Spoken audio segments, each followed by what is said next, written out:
Bonjour à tous. C'est un plaisir. Mon nom, c'est Richard Fournier. Pour ceux qui ne me connaissent pas, je suis professeur en géomatique appliquée ici à l'Université de Sherbrooke. C'est moi votre hôte, avec Isabelle, en biologie. Donc, c'est un plaisir, un grand plaisir de vous accueillir à l'Université de Sherbrooke. On espère que vous allez avoir une belle expérience. Aussi, c'est un rendez-vous qui a tardé beaucoup, hein, comme vous avez su. En 2020, on avait préparé ce même colloque-là. C'était à Orford Music avec François Rousseux. Et puis, tout a foiré avec la COVID et tout ça. On était bien triste de ça parce qu'on était vraiment prêts au mois de mars, quand tout a arrêté. Mais on s'est repris depuis avec le colloque virtuel et maintenant, on s'est dit, même si c'est en pleine session académique, ça vaut la peine quand même de faire un colloque. Ça fait trop longtemps qu'on s'est vu et puis c'est trop important de mettre cet événement-là en place. Donc, bienvenue à Sherbrooke, à l'Université de Sherbrooke. Et puis, à ce titre-là, je tiens à remercier toute la préparation des professionnels du CEF qui ont absolument une équipe fantastique. Vous ne pouvez pas imaginer jusqu'à quel point ils sont réactifs, ils pensent à tout, sont très dévoués. Et puis, à ce titre-là, je suggère une bonne main d'applaudissements pour ces professionnels-là.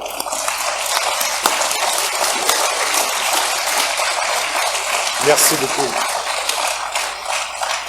Donc, le colloque du CEF, c'est juste pour vous souhaiter donc un bon colloque. Peut-être un petit point de logistique. Il va y avoir l'Assemblée générale à 11 heures aujourd'hui. Pour ceux qui sont invités, ça a lieu de l'autre côté, en bas. Et puis, même le repas qui va être servi pour ceux qui vont être présents. Donc, c'est important d'être présent à l'Assemblée générale. Et puis, sur ce, je vais laisser la parole à Pierre Drapeau, donc votre directeur sortant, voilà. Donc, à Pierre. Bonjour, merci Richard. Moi, je commencerai d'abord en remerciant Richard et Isabelle qui ont pris en main l'organisation du colloque localement ici à Sherbrooke. Ils ont fait un travail énorme. Richard, tu es censé être en sabbatique. C'est un début de sabbatique qui n'est pas évident. Je voudrais aussi juste en profiter aujourd'hui pour... dans le fond, c'est une première prise de contact en présence les uns avec les autres depuis 2019. 2019, on venait de recevoir la très heureuse nouvelle que le CEF était financé pour un autre cycle de 6 ans. Ce cycle-là est maintenant de 7 ans. Vous savez qu'avec la COVID, il y a eu un prolongement du financement. Et on a passé 2 années assez difficiles, je pense que vous avez toutes et tous.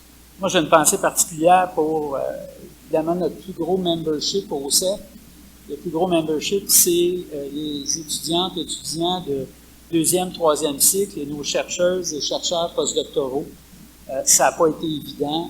Ça n'a pas été évident non plus pour ceux et celles qui viennent d'outre-mer de continuer ou de persévérer à faire des travaux quand on était assez limité dans nos déplacements et limité aussi dans nos capacités de contact. On a réussi quand même à faire des choses à travers un médium comme l'organisation d'un colloque virtuel. Mais l'an passé, quand on est venu le temps de repenser le retour en présence, comme vous le savez, à tous les ans, le CEF se réunit à la fin avril, début mai.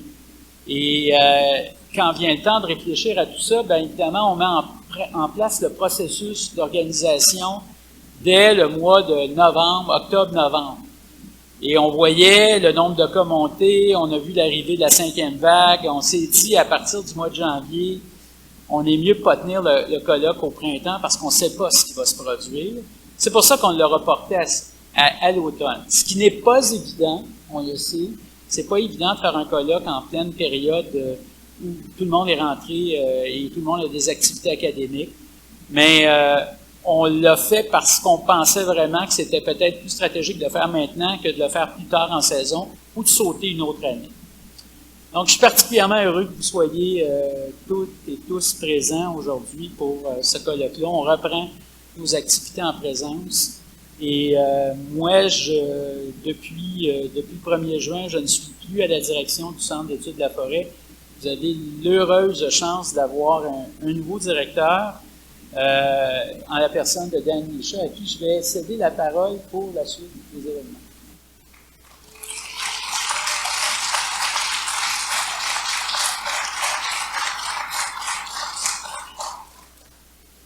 Kolay Payamba, Waba Kanakiak, Odekanawak.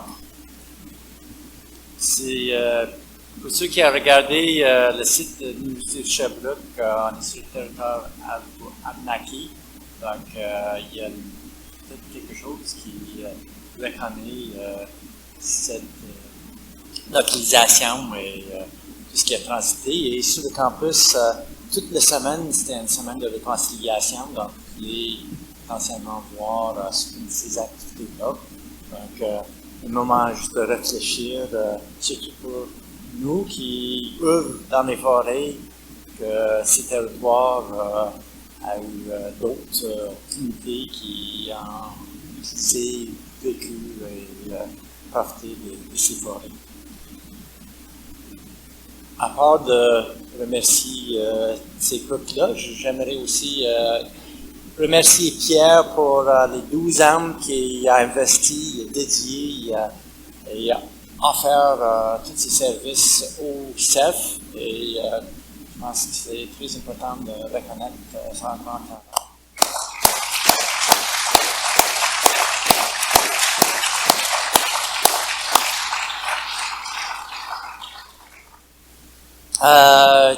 Il y a beaucoup de choses, comme Richard a mentionné. Il y aura l'AGA, qui est l'Assemblée générale des membres ce midi.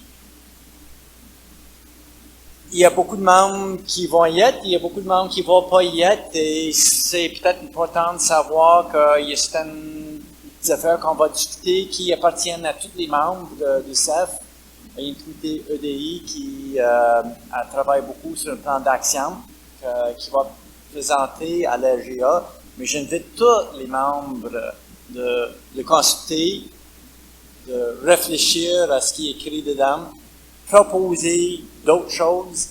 Et à travers les prochaines années, j'espère qu'on aura une communication ouverte et que les gens vont me contacter ou contacter d'autres membres du CEF pour parler soit d'EDI ou d'autres idées qui pourraient en avoir.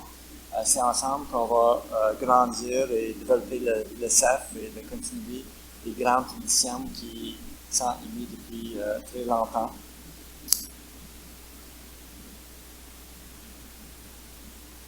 Je pensais que quelque chose d'autre intéressant. C'est pas la première fois qu'il y a une collecte de CEF à Sherbrooke, l'autre était en 2010. Et on parle de changement de direction. En 2010, c'était un autre directeur de CEF qui a été ici, c'était Christian. Donc, c'est intéressant que c'est peut-être la place où on fait une autre transition. C'était à Sherbrooke.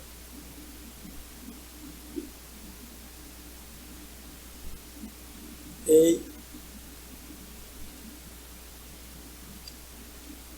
je vais garder ça court, mais j'aimerais aussi remercier tous les partenaires et ceux qui regardent l'écran, qui ont regardé ça. Il y a une liste des partenaires, les centres de recherche de Boréali, qui un centre de Chicoutimi qui a donné de l'argent à un autre centre de recherche. Il y a la destination Sherbrooke, qui, pour ceux qui ont profité des passes d'autobus, c'est la première fois de ma vie que j'ai pris un autobus de Sherbrooke ce matin. Donc, merci beaucoup à Destination Sherbrooke. Régent Instruments, qu'on connaît tous pour tous les belles appareils qu'ils font. Le député de Sherbrooke, Elisabeth Bruyère, on voit sa photo passer dans la haute. Le ministère de Forêt, Faune et Parcs, avec qui on a une longue association, et plusieurs membres de MFFP qui sont ici aujourd'hui. Il y a un kiosque en avant. L'Association forestière du Sud du Québec, Nature sauvage, et tantôt, à la fin, pas tantôt, demain, on va faire le tirage de certaines de deux œuvres. Et l'Association québécoise de détection qui a participé à le forum sur telle détection qui a été hier. Aujourd'hui. Qui a eu l'atelier hier. C'est le forum aujourd'hui. Merci pour la question. Bientôt, on va accueillir le conférencier invité de cette semaine. On parlait de détection, mais par la suite, on aura les conférences de quelques chercheurs qui sont des nouveaux membres ou des membres qui pas si longtemps, des fois nouveaux, c'est relatif avec le COVID. Et on a plusieurs membres associés de différents groupes, donc on a parlé de l'MFFP. Je pense que c'est intéressant aussi que le CEF, depuis quelques années, s'est élargi ses horizons et on aura une conférence dans le cadre qui va être très intéressante, qui montre aussi une ouverture, donc je cite aussi à écouter ou à réfléchir à les différentes directions que le CEF peut prendre. C'est le centre d'études, la forêt. Donc, la forêt, c'est large et essentiellement, c'est plus biologie, écologie, aménagement. Maintenant, quels sont tous les autres domaines qui pourraient être impliqués? Et j'ai parlé à une des personnes en avant qui a parlé qu'elle était en sciences de santé et on a des membres associés qui sont aussi en sciences de santé.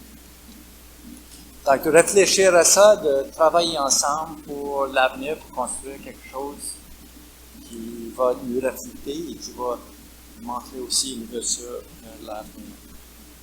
Et donc, le grand message, c'est que je vous encourage de communiquer avec nous. Ça appartient à vous tous, étudiants, chercheurs, employés.